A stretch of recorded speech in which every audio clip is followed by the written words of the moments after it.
Today I'm going to show you how I put together the simple plumbing for my ProMaster. It uses no electricity and is a miser on water. So let me show you top to bottom how I put this project together. Let's start at the top of this sink cabinet and work our way down. I purchased a residential sink that is 16 by 14 by 8 inches deep, so it's a full-size sink with a corresponding drain board. This whole sink unit was just 8 pounds. I added to that this bar faucet with thinking head, which is really nice, so you can get under there, you can wash your hair, you can turn it to the outside, maybe take a quick military shower with that. The cabinet itself is 34 inches long by 22 inches wide, and it's 40 inches tall. I made it 40 inches tall. Standard is 34, but I'm tall. I'm 5'8", and I didn't want to have to bend over to be able to get to the bottom of my sink. Okay, let's take a look at the business end of this plumbing. From the bottom, you're going to need some jugs to hold your water. So I went to Walmart and bought these 6-gallon jugs for my fresh water, and I ordered off of Amazon this 5-gallon jug, and this is made to store wine, and it is just a 5-gallon, but as you can see, it's that milky white, and I'll be able to tell how full that is. That was a priority for me. You're going to need a faucet, a P-trap. This nut and washer will come with that. This is an RV drain.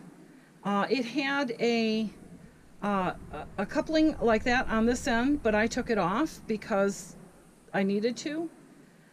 A sink drain assembly, a kitchen sink tailpiece, a roll of Plumbers putty, foot pump, clear braided vinyl tubing, a 1/2-inch reducer so you can put the vinyl tubing, so you can hook the vinyl tubing up to this inlet, quick disconnects, a roll of plumber's tape, a faucet coupling nut, some clamps, and 1/4-inch PEX tubing. That's all you're going to need.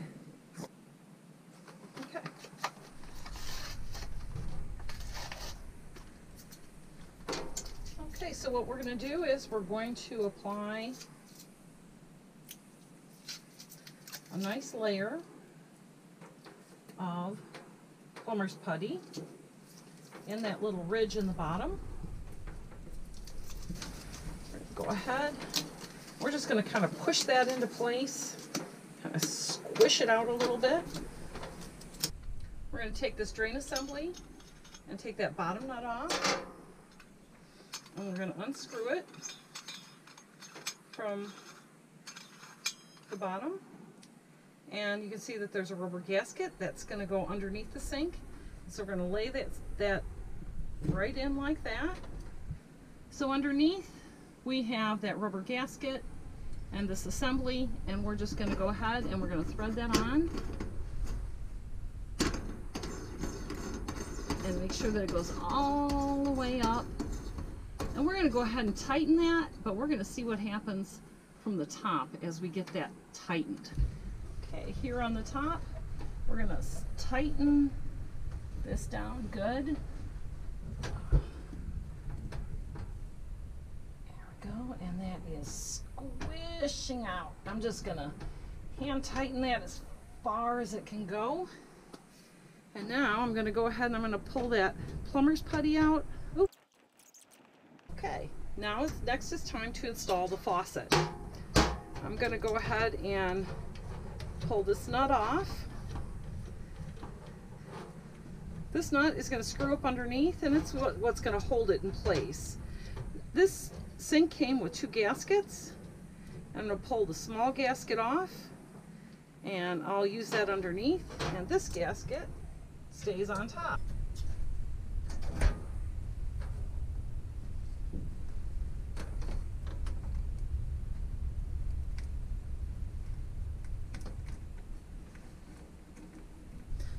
You just want to tighten this nut until it's just about as tight as you can with your hand. Let's assemble the drainage system first. So this is that nut that I took off the bottom of here. And here's the tailpiece, and it comes with this little gasket, and we're just going to slide that in there and up. I'm going to come back and I'm going to put a little bit of plumber's tape in there.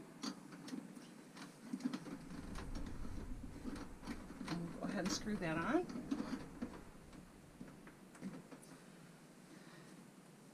Next, we'll take the P-trap.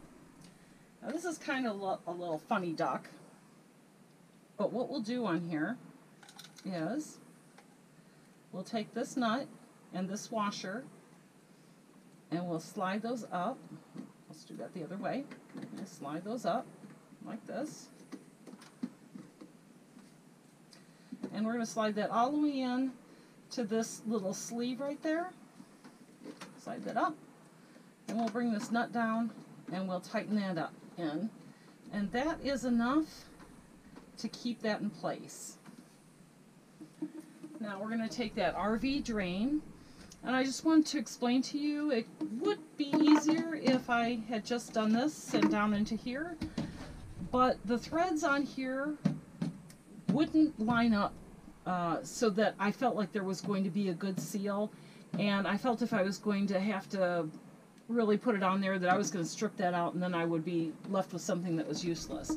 But the plastic to plastic here works very well, and I did want a P-trap in case it goes a few days and I'm not able to empty my gray water. So as you can see, that's still just a little kind of iffy on there. There we go. And then it'll thread right on. And we'll get that nice and tight. There we go. Okay. And this can go basically anywhere you want now, and I'm going to put that down. I cut a hole in this lid. Not a very good hole, but I cut a hole in this lid. And so when I get ready to drain my gray water, all I have to do is lift this out. And there isn't any messing with any of these pipes to get it done. But let's talk about how the water gets from the jug to the spout.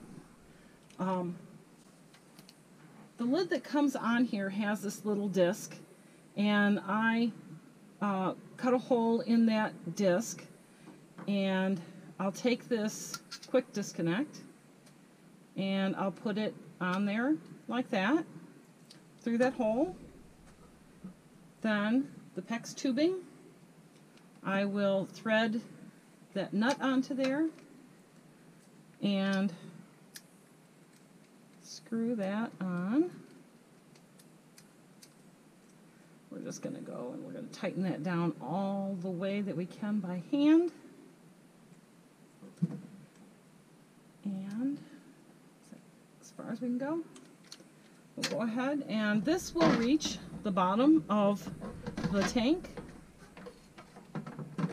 And I'll go ahead and screw that on. So how does the water get out of this tank is by that little PEX 1/4 inch tube up to this quick disconnect. Like that is we're going to put one of these clamps on here, and we're going to screw it down almost all the way. What we'll do is this little thing is graduated, so we'll just go ahead and we'll slip that on, and we'll tighten that down as far as we can. There. That's good and tight. I'm gonna do something about taking that off because that'll be in my way. I'll snip that off with a pair of wire snips. On your foot pump, if you look at it, there's arrows. So there's an arrow that's going this way, that means out. And then on the other side, there's an arrow that means going in. So what you want to do is you want to put your tube on the going inside of that. Then the last piece is going to go from here and then up to that specialty piece that I found with the reducer on the end.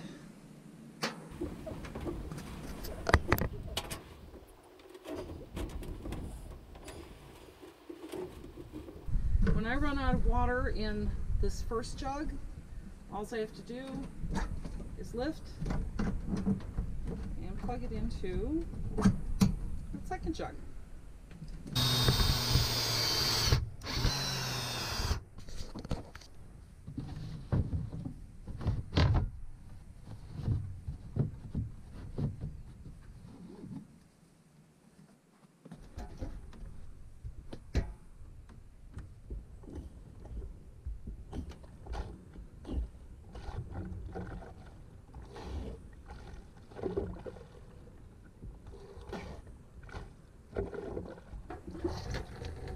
My head in there.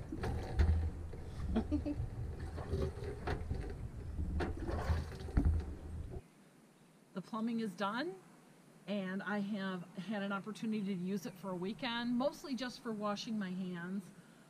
It worked flawlessly. It's super light. I just brought the amount of water that I thought I was going to use. I actually put like 5 gallons in here, and I think I used like a quart. So that was really cool. Once I had all the right parts, it went together very quickly, very easily. My advice would be to dry fit all the pieces before you actually like put any tape or anything on it. Priming the foot pump the first time, I was a little afraid that I had a bad foot pump, but just keep pumping because it will prime. And that skinny little PEX tubing, that 1/4-inch PEX tubing, I was worried wasn't going to give enough supply to this 1-inch tubing, and it really did. The foot pump worked.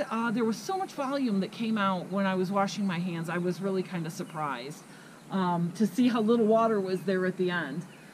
One thing I will do, because I'm a weekender and not a van lifer, is I'm going to empty out my P-trap every time I come home, and also my foot pump. She'll get parked for 2 weeks now before she goes out again, and I don't want water sitting in here for 2 weeks. Right now I have the foot pump on a floating piece of plywood, which I may end up just leaving it that way because I appreciate being able to get easily to that pump to pull it forward or tuck it underneath, and I even brought it out here and emptied it right here next to the van. This hose, I think, can have a better trim on it so it won't be sticking out here. Now the next project that I have is on this unit I'll be putting shelves in here, and I'm going to put a table here that will open up so we'll be able to cook outside. Thanks for watching my video. Have a wonderful day.